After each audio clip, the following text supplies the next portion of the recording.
Hello friends, எல்லாரும் எப்படி இருக்கீங்க? எல்லாரும் சூப்பரா இருப்பீங்க நம்புறேன். நானும் ரொம்பவே ஹாப்பியா இருக்கேன். இன்னைக்கு என்ன vlogனு பாத்தீங்கன்னா என்னோட ஈவினிங் ரொட்டீன் தான் உங்களோட ஷேர் பண்ண போறேன். ஈவினிங் ஒரு 4 o'clock மேல வந்து vlog ஸ்டார்ட் பண்ண ஆரம்பிச்சிருந்தேன். இந்த vlogல வந்துட்டு ஸ்நாக்ஸ் ரெசிபி அது போக நைட் டின்னர் ரெசிபிலாம் வந்து கவர் பண்ணி போட்டுருக்கேன். வீடியோ ஸ்கிப் பண்ணாம பாருங்க. இன்ன வரைக்கும் என்னோட வீடியோ பார்த்து சப்போர்ட் பண்ணி சப்ஸ்கிரைப் பண்ண அனைத்து உள்ளங்களுக்கும் ரொம்ப நன்றி. மாறன் நல்லா தூங்கிட்டு இருக்கான். அவன் எந்திரிக்கக்குள்ளேயே வந்து அவனுக்கு தேவையான ஸ்நாக்ஸ் வந்து ரெடி பண்ணி வச்சிடணும். எப்பொழுதும் மாறனுக்கு வந்து உடனே தான் ஸ்நாக்ஸ்லாம் ரெடி பண்ணி கொடுப்பேன். இப்போ வந்து ஸ்டோர் பண்ணுற மாதிரி ஏதாவது ரெடி பண்ணலாம் அப்படின்ட்டு உருளைக்கிழங்கு கொஞ்சம் அதிகமாகவே இருந்துச்சு.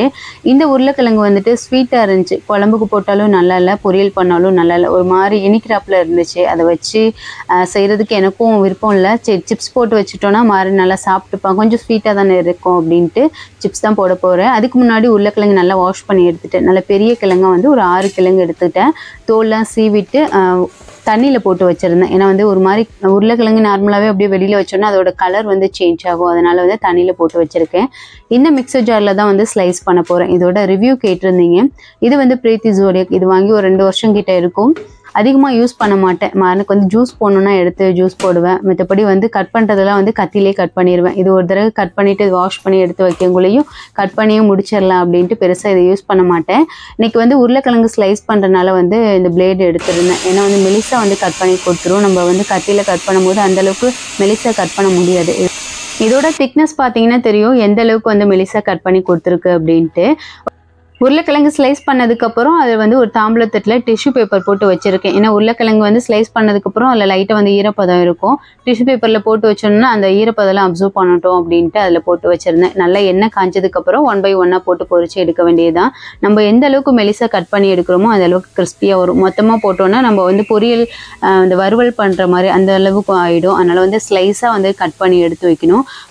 சிப்ஸ் பொரிக்கும் போது பயந்துட்டே பொரிச்சிருந்தேன் கரிஞ்சிருமோ அப்படின்ட்டு. ஏன்னா ரொம்ப மெலிசா இருந்துச்சு. அதனால லோ ஃப்ளேமில் வச்சு வந்துட்டு பொரிச்சு எடுத்துட்டு இருந்தேன். ஓரளவு போட்ட உடனே கொஞ்சம் நேரத்துலேயே வந்து நல்ல ப்ரௌன் கலரில் வந்துருச்சு.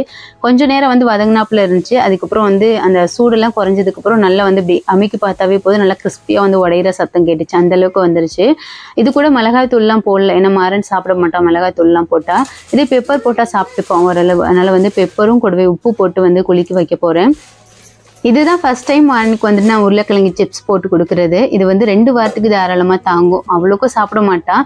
டிவி பார்க்கும்போது கொஞ்சம் 2-3 எடுத்து போட்டோன்னா அவன் பேசாமல் சாப்பிட்டுட்டு டிவி பார்த்துட்டே இருப்பான். அதுக்காண்டி தான் வந்து நான் இது ரெடி பண்ணியிருந்தேன்.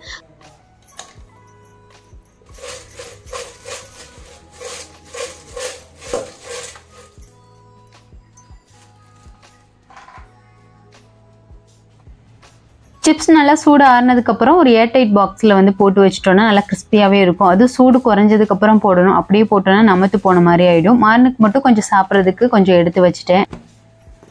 வீட்டில் ஒரு சில மளிகை ஜாமான்லாம் தீர்ந்து போயிடுச்சு. காலையிலே வாங்கிட்டு வந்து கொடுத்துருந்தாங்க. பட் எடுத்து வைக்காமல் அப்படியே கீழே போட்டு வச்சுருந்தேன். மாறன் தூங்கிட்டு இருக்கும் போது எல்லாத்தையும் எடுத்து வச்சுக்கலாம் அப்படின்ட்டு. இந்த தடவை முக்கியமான பொருள் மட்டும் வாங்கிட்டு வர சொல்லியிருந்தேன்.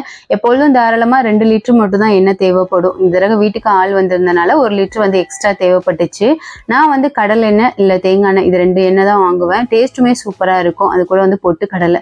ஏன்னா வந்து அடிக்கடி வந்து இட்லி தோசை அப்படின்னு போயிட்டு இருக்கனால டக்குன்னு வந்துட்டு ரெடி பண்ணுறது தேங்காய் சட்னி தான். அதனால் பொட்டுக்களை வந்து அடிக்கடி தீர்ந்து போயிடும்.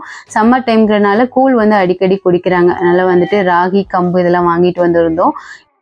அது கூடவே வரமல்லி வாங்கிட்டு வர சொல்லியிருந்தேன். நான் எப்பொழுதும் மல்லித்தூள் தான் வாங்கி யூஸ் பண்ணுறது. நான்வெஜ் குழம்புக்கெல்லாம் மசாலா அரைச்சி வைக்கும் போது டேஸ்ட்டு சூப்பராக இருக்கும் அப்படின்ட்டு வரமல்லி வாங்கிட்டு வர சொல்லியிருந்தேன். என் லிஸ்ட்டில் இல்லாத ஒன்று இந்த பிஸ்கெட். நான் வந்து மாறனுக்கு வந்து பிஸ்கெட் ஸ்டாப் பண்ணணும்னு நினைக்கும் போது தான் இதை வாங்கிட்டு வருவாங்க. சரி வேறு வழி இல்லாமல் அதை எடுத்து வச்சுட்டு அதுக்கப்புறம் ஃப்ளோர்லாம் வந்து மாப்போடு தான் வந்திருந்தேன். அது வரைக்கும் மாறன் நல்லா தூங்கிட்டு இருந்தான். ஃப்ளோர் மாப் போடலாம் அப்படின்ட்டு வந்த உடனே எந்திரிச்சிட்டான். அவனை வச்சுட்டே தான் மாப் போடணும். இப்போ கூட பரவாயில்ல, சொன்னால் புரிஞ்சுப்பான் ஓரளவு. இது பண்ணாதன்னா பண்ணாமல் இருப்பான். ஆனால் முன்னாடிலாம் வந்து இடுப்பில் வச்சுட்டே தான் வந்து வேலை பார்க்குற மாதிரி இருக்கும். ரொம்ப கஷ்டமாக இருக்கும். சில டைம்லாம் கீழேலாம் விழுந்திருக்கும். அந்த மாதிரிலாம் மாப் போட்டிருக்கேன் நான். ஸ்க்ரப்பர் வச்சு லைட்டை வந்து சுரண்டி விட்டுட்டு அதுக்கப்புறம் மாப் போட்டால் கொஞ்சம் ஈஸியாக இருக்கும். ஏன்னா முந்தின நாள் வந்து தர்பூசணி சாப்பிட்றேன்னு சொல்லிட்டு ஃபுல்லாக வந்து வீடு ஃபுல்லாக வந்து ஒழுக விட்டு நார் அடிச்சிட்டான்.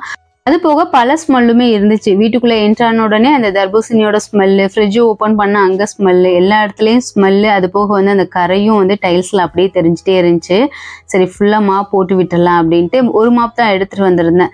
உடனே வந்து மாறணும் வேணும் அப்படின்னு சொல்லிட்டான். அவன் வந்து நம்மள வேலை பார்க்க விட மாட்டான் அப்படின்ட்டு இன்னொரு மாப் எடுத்துட்டு வந்துட்டு அந்த ஒரு மாப்பை அவன்கிட்டே கொடுத்துட்டேன்.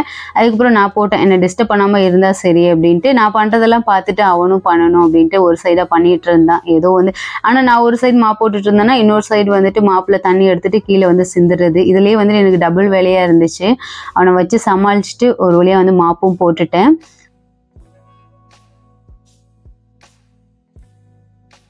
ஹாலுக்கு மாப் போட்டுறதுதான் போதும், இறங்கி மண்டி போட்டு ஒரு ரவுண்ட் அடிச்சு விளையாண்டுட்டு இருந்தேன். ஓரளவு என்னால முடிஞ்ச அளவுக்கு வந்து நீட்டா மாப் போட்டிருந்தேன். அதுக்கப்புறம் பெட்ரூக்கும் மாப் போட்டுட்டு பெட் கவர் எல்லாத்தையும் விரிச்சு வச்சிடலாம் அப்படின்னு சொல்லிட்டு அந்த வேலையை தான் பார்த்துட்டு இருந்தேன். மார்னிங்கே வந்து பெட்ஷீட்டு, பெட் கவர், யூரின் கவர்லாம் துவைச்சு போட்டிருந்தேன். இந்த சம்மர் டைம்ல ஒரு 1 hour காஞ்சாலும் போதும், நல்லா வந்துட்டு வெயில்ல காஞ்சிருது. இந்த கிரே கலர்ல இருக்கிறது தான் யூரின் கவர். இது பிளிப்கார்ட்ல தான் ஆர்டர் பண்ணியிருந்தேன். ரொம்ப மோசம், யூரினும் வந்து அப்சர்வ் பண்ண மாட்டேது, அப்படியே டைரக்டா வந்து பெட்டுக்குள்ள இறங்கிடும். அதனாலவே வந்து ஒரு 3 days ஒன்ஸ் வந்துட்டு வாஷ் பண்ணி போற மாதிரி தான் இருக்கு. இப்போ சம்மர் டைம்ங்கிறனால அப்படியே வந்துட்டு காலையிலே போய் கொண்டு போய் போட்டோன்னா நல்லா காஞ்சிருது. வீடியோ பார்த்துட்டு கேட்டிருந்தீங்க மாறனை வச்சுட்டு எப்படி ஹேண்டில் பண்ணுறீங்கன்னு. இப்படி தான் நடக்கும். நம்ம வேலை பார்க்குற வரைக்கும் சும்மா இருப்பான். வேலையெல்லாம் முடிச்சதுக்கப்புறம் அந்த வேலையை எப்படிலாம் கெடுக்கலாமோ அதெல்லாம் பண்ணிடுவான். அப்போ தான் பெட்ஷீட்லாம் எல்லாம் விரிச்சு போட்டுட்டு வந்திருந்தேன். அதுக்குள்ளேயே வந்துட்டு ஒரு வழியாக்கிட்டான். சரி பெட்ரூமில் விளையாட்டும் அப்படின்ட்டு கிச்சனுக்கு போயிட்டு மாப்போடலாம் அப்படின்னு தான் போயிட்டு வந்திருந்தேன். அதுக்குள்ளேயே மேலேருந்து கீழே விழுந்து அடிப்படலை, பட் வந்து வலிச்சிருக்கும் பழுக்கு. கீழே விழுந்ததுக்கும் நான் தான் காரணம் அப்படின்னு சொல்லிட்டான். நீ தண்ணி ஊற்றுனதுனால தான் நான் வலிக்கு விழுந்துட்டேன் அப்படின்னு ஒரே தான் சொல்லிட்டான்.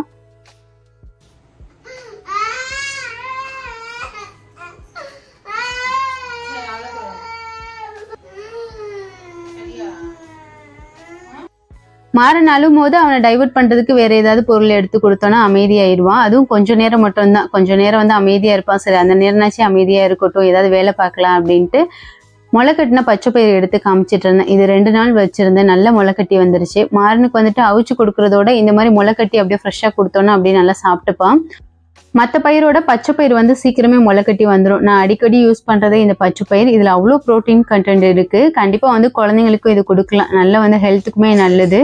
பச்சை பயிரை ஒரு ஓரமாக எடுத்து வச்சுட்டு நேந்திர பழம் தான் அவிச்சு கொடுக்க போகிறேன். மாறனுக்கு வந்து கம்பல்சரி வந்து தினமும் ஒரு வாழைப்பழம் கொடுத்துருவேன். நேந்திர பழம் தான் இல்லை, வாழைப்பழத்துலேயே என்ன வெரைட்டியாக இருந்தாலும் தினமும் ஒன்று கொடுத்துருவேன். மாறன் வந்து 6 monthsலேருந்து வாழைப்பழம் சாப்பிட்டுட்டு இருக்கான். தினமும் வந்து நான் கொடுக்காத நாளே கிடையாது.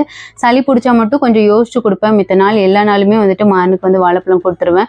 அதிக காசு போட்டு தான் ஃப்ரூட்ஸ்லாம் வாங்கணும்னு அவசியம் இல்லை. நம்ம வந்துட்டு வாழைப்பழம்லாம் ஓரளவு வந்து மலிவான விலையிலே கிடைக்கும், அதனால அதை வாங்கி கொடுத்துறது.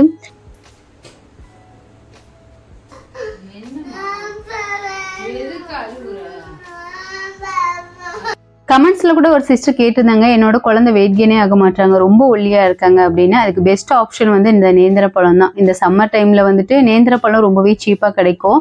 அப்படி கிடைக்கும் போது அதை ஸ்லைஸ் பண்ணி காய வச்சு பவுடர் மாதிரி அரைச்சி வச்சுக்கிட்டாலும் ஓகே. இல்லைன்னா வந்து கிடைக்கும் போது இட்லி கொப்பரையில் அவிச்சிட்டு அது கூட கொஞ்சம் நட்ஸ் பவுடர், 2 பேரிச்சம்பழம் இது எல்லாத்தையும் நல்லா மிக்ஸ் பண்ணி கொடுத்தீங்கன்னா குழந்தை வந்து நல்லா வெயிட் கெயின் ஆகும். மாறன் வந்து 6 months இருக்கும் போதெல்லாம் நான் அதை தான் கொடுப்பேன். இன்ன வரைக்குமே மாறனுக்கு வந்து இப்படி தான் கொடுத்துட்டு இருக்கேன். அதுக்குள்ள ஹஸ்பண்டும் வந்துட்டாங்க. ஹஸ்பண்ட் கிட்ட தம்பியை கொடுத்துட்டு கொஞ்சம் நேரம் அவங்க கூட டைம் ஸ்பெண்ட் பண்ணுங்க, அவன் அழுதுட்டே இருக்கான், ஒரு மாதிரி இருக்கான் அப்படின்ட்டு கொடுத்து விட்டுட்டேன். சாட் வச்சு மாறனுக்கு சொல்லி கொடுத்துட்டு இருந்தாங்க. அதுக்குள்ள நேந்திர பழமும் அவிஞ்சிருச்சு. எங்க 3 பேத்துக்குமே நேந்திர பழம் அவிச்சு கொடுத்தா ரொம்பவே பிடிக்கும். வாரத்துல ஒரு தடவை இந்த மாதிரி அவிச்சு சாப்பிடுவோம். மித்த டைம்ல எல்லாம் அப்படியே வந்து டைரக்டா சாப்பிடுவோம். அந்த அளவுக்கு வந்து நேந்திர பழம் பிடிக்கும், உடம்புக்குமே ரொம்ப நல்லது. இப்படி சாப்பிட்றதோட புட்டு அவிச்சிட்டு அது கூட நேந்திர பழம், தேங்காய் பூ, நாட்டு சர்க்கரை எல்லாம் போட்டு சாப்பிட்டா இன்னமும் சூப்பரா இருக்கும். நேந்திர பழம் கொண்டுட்டு போய் கொடுத்தேன். உடனே வேணான்னு சொல்லிட்டான். அந்த சாட்ல இருக்க லட்டு தான் வேணுமா. இவன் என்னென்னலாம் பண்றான்னு பார்த்துக்கோங்க. இப்போ லட்டு வேணும்ன்ட்டு ஒரே அழுக. சாயந்தரத்துலேருந்து எதுக்கு தான் அழுகுறான்னு தெரியல, நினைச்சது எல்லாத்துக்குமே அழுதுட்டே இருந்தான். மாறன் அழுதானா நான் வந்துட்டு உடனே எதுவுமே வாங்கி கொடுக்க மாட்டேன். ஆனால் ஹஸ்பண்ட் வந்து அப்படியே ஆப்போசிட். அவன் அழுதானா உடனே போய் வாங்கி கொடுத்துருவாங்க. கொஞ்சம் நேரம் அழுகட்டும் அப்படின்ட்டு நான் விட்டுருவேன். அதுக்கப்புறம் அவன் மைண்ட் டைவர்ட் பண்ணுறதுக்கு ஏதாவது ஒன்று சொல்லி அவனை வந்துட்டு மாற்றிடுவேன்.